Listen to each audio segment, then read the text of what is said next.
Praise the Lord. கர்த்தருடைய பரிசுத்த நாமத்துக்கு மகிமை உண்டாவதாக. இந்த செவ்வாய்க்கிழமை காலையிலே உங்களை சந்திப்பதில் மிகுந்த சந்தோஷம். இந்த நாளுடைய ஆசீர்வாதத்துக்காக ஒரு வேதவசனம் தியானிப்போம். அது மார்க்கு 14ஆம் அதிகாரம் 47 முதல் 52 வரை. அப்பொழுது கூட நின்றவர்களில் ஒருவன் கத்தியை உருவி பிரதான ஆசாரியருடைய வேலைக்காரனை காதர வெட்டினான். இயேசு அவர்களை நோக்கி, கல்லனை பிடிக்க புறப்பட்டுகிறது போல நீங்கள் பட்டயங்களையும் தடிகளையும் எடுத்துக்கொண்டு என்னை பிடிக்க வந்தீர்கள். நான் தினந்தோறும் உங்கள் நடுவிலே தேவாலயத்திலே உபதேசம் பண்ணி கொண்டிருந்தேன். அப்பொழுது நீங்கள் என்னை பிடிக்கவில்லையே. ஆனாலும் வேத வாக்கியம் நிறைவேற வேண்டியதாக இருக்கிறது என்றார். அப்பொழுது எல்லாரும் அவரை விட்டு ஓடி போனார்கள். ஒரு வாலிபன் ஒரு துப்பட்டியை மாத்திரம் தன்மேல் போற்றிக் கொண்டு அவர் பின்னே போனார். அவனை பிடித்தார்கள். அல்லேலூயா. அருமை தேவ பிள்ளைகளே, இயேசு கிறிஸ்துவை பிடித்து விசாரித்து கொண்டு போகும்போது இப்ப இயேசு சொல்றார், தினந்தோறும் ஆலயத்தில் இருந்தப்பா, உங்க நடுவிலே நான் உபதேசம் பண்ணிக்கிட்டு இருந்தேன். அப்பெல்லாம் என்னை நீங்க பிடிக்கவில்லையே.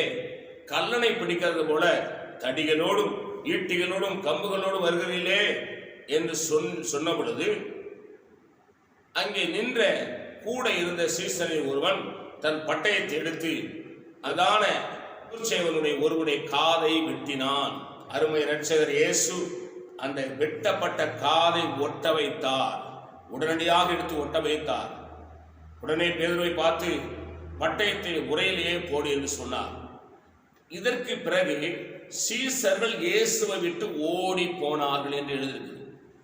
அதனால்தான் இயேசு கெத்செமனே தோட்டத்துக்கு சீசர்களை கூட்டிக் கொண்டு போகும் பொழுது, நீங்கள் சோதனைக்குட்படாதபடி விழித்திருந்து ஜெபம் பண்ணுங்கள்.